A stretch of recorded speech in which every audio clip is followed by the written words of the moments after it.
अभी आप देख रहे हैं तेलंगाना समाचार। రుణమాఫీలో అడ్డగోలు నిబంధనలతో రైతులను దగా చేస్తున్న దిక్కుతోచని స్థితిలో కన్నీళ్లు పెట్టుకున్న రైతన్న.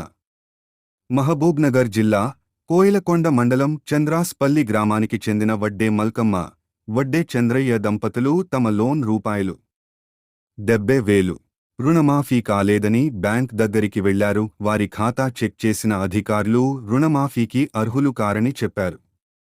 అప్పుల బాధతో తన కొడుకు ఆత్మహత్య చేసుకున్నాడని, ఇప్పుడు రుణమాఫీ కూడా కాదు అని బ్యాంక్ అధికారులు చెప్పడంతో కన్నీరుమున్నీరైన చంద్రయ్య దంపతులు.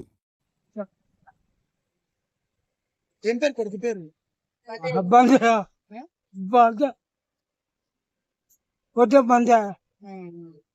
పెళ్ళైండేనా?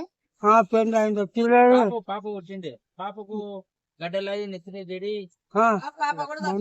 ఫోటో వచ్చేసింది.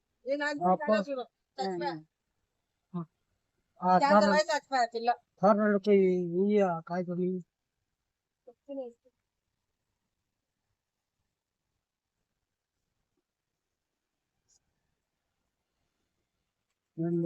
ఎక్కుతా లోపలికి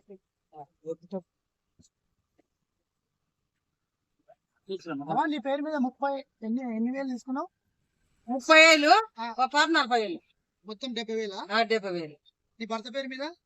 ఇక ఆ పేరు మీద నాకు చేస్తలేదు సార్. నీ పేరు మీద తీసుకున్నా? నా పేరు మీద నేను తీసుకున్నాను. మాపి కాలే. మాపి కాలే. కారట ఒక్కటే చూడు, అప్పుడు ఒకటే ఉండే, ఒకటే కారట ఇట్లా గురికాయ మాపి కాలే. మాపి కాలేదు. మేము అదే పరిచయం నుండి ఇక ఈ ముసలోని ఆటో తీసుకొని తాతగానలో మీరు తిప్పలు పడుతున్నాం సార్.